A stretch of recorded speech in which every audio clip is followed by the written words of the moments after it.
Okay, before you start with your task for today, I will first discuss the different types of variables. So there are different types of variables. There are three. As what you can see on your module, we have the independent variable, the dependent variable, and the constant variables. So for every problem, you can see a cause and an effect.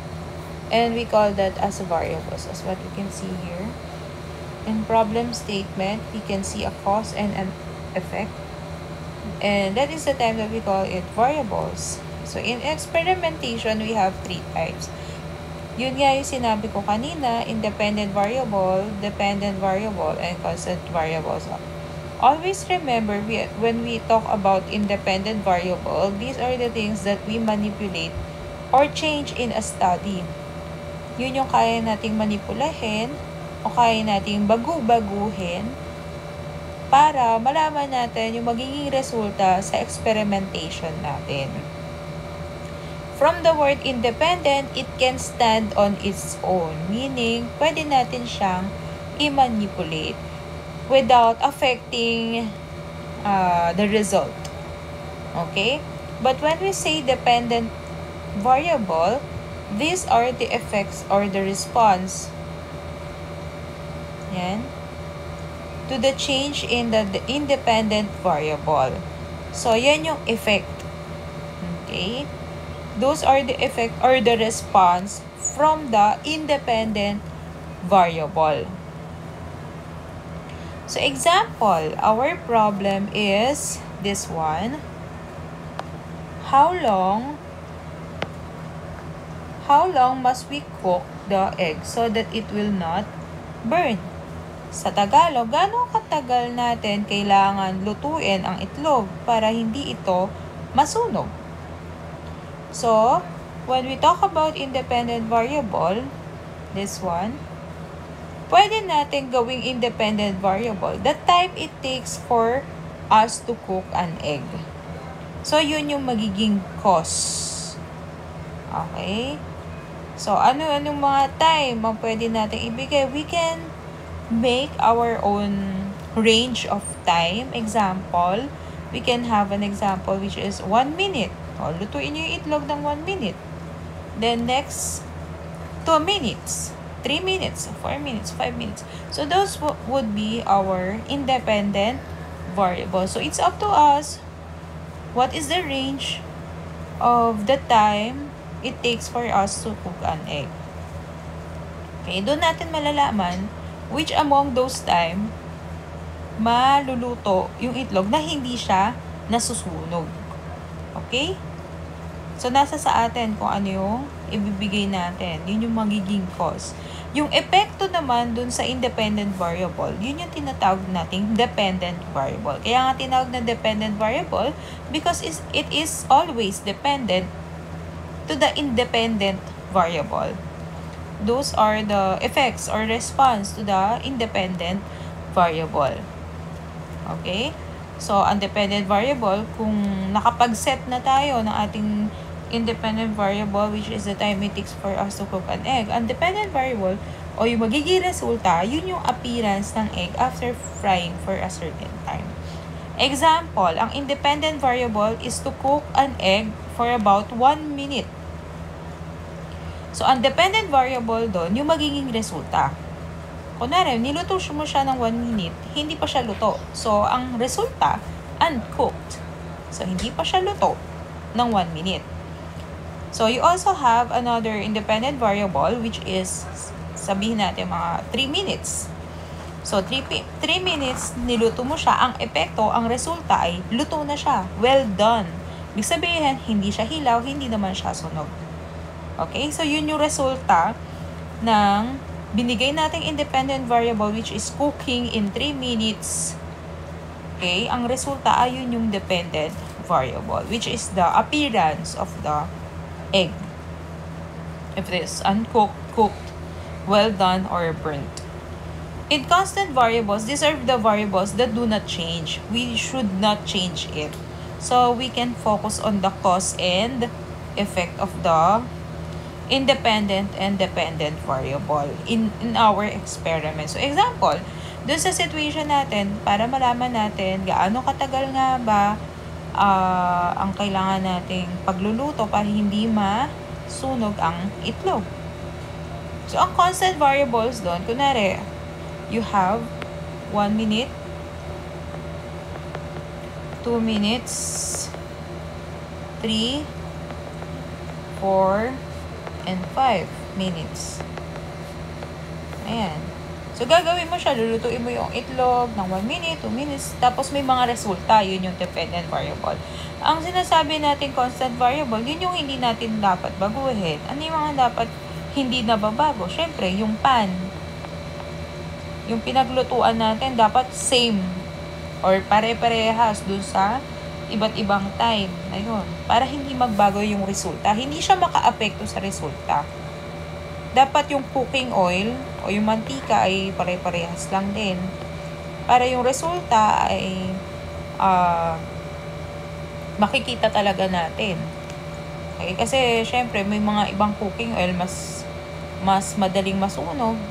Okay? Mas madaling uminit kaysa sa ibang cooking oil. So, we must use a constant we must use constant materials. So, just like this, that is the reason why we call this as constant variables. These are the constant variables so that we can focus on the cause and effect in our independent and dependent variable. So, what we're going to do here, ayan, susulat nyo lang yung independent variable, yung dependent variable, at saka yung constant variable. Ulitin ko, you need to read the problem first. So, this is the problem. Ayan. Ang first problem natin, an investigator wants to find out if longer hours of watching television can cause eye defects. So, ang ating independent variable, longer hours, so time it takes to cause eye defect.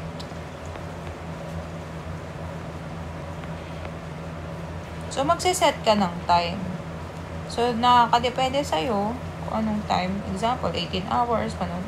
May tao kang papapanoorin ng 18 hours, ng 20 hours, ng 24 hours.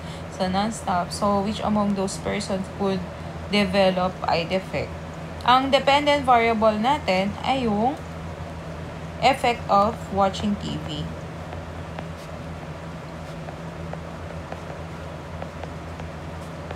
Ano bang epekto niya? Magkakaroon ka pa ng eye defect kapag mas matagal kang manood ng TV.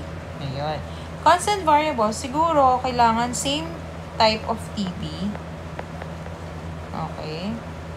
Same vision nung manonood. Kasi dapat lahat 2020. Kung 2020 manonood ng 18 hours ng TV, dapat yung ibang manonood ay may same vision din. Hindi pwedeng may malabong mata sa kanila kasi or kung may malabong mata, dapat pare-parehas sila ng grado. Ganun. That is why we call it as constant variable. Okay? Para dapat pare-parehas yung gagamitin mo. Mga participant, example, for this problem, participant, para hindi mabago yung cause and effect, lalo na yung effect dun sa iyong experiment. Okay? Same goes with numbers 2, 3, and 4. Just read. Magbasa lang kayo ng mga experiment. I have given you a sample video about this one. Okay? So, ang next continuation, this would be part 2. You will formulate your own problem using inverted pyramid approach. So, lalagay nyo lang dito yung topic nyo. Example, ang gusto nyo yung topic is tomato plant. Ako gusto kong topic would be example, television. Ayan. ang subtopic mo, mag-iisip ka ng subtopic mo. O tungkol saan? Tungkol ba saan ang naiisip mo tungkol sa television? So, example, best, longevity. Okay? Longevity, yung katagalan paggamit. Longevity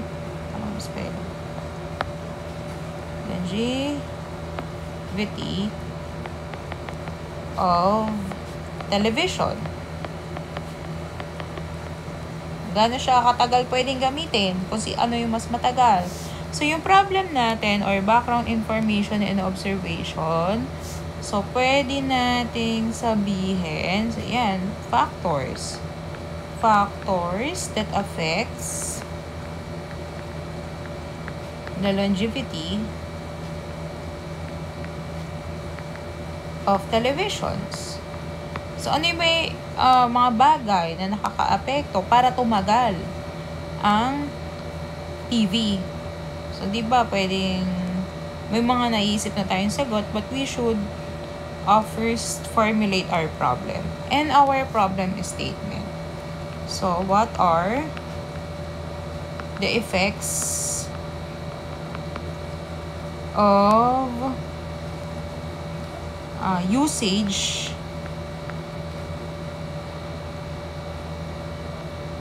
of television in its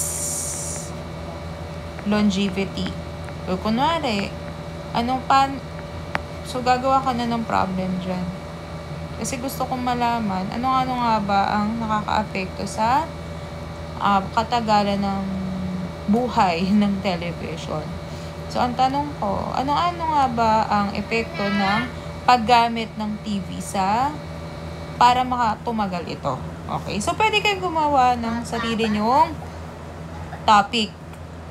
Pwede rin kayong, from the topic, you will come up with a subtopic, then, makakagawa kayo ng problem, then yung problem statement. Always remember, ang problem statement is in a form of a question. Okay? So, dito sa page 13, you will make your own inverted pyramid. So, dito yung topic, yan yung subtopic. Isip lang kayo. And dito yung problem.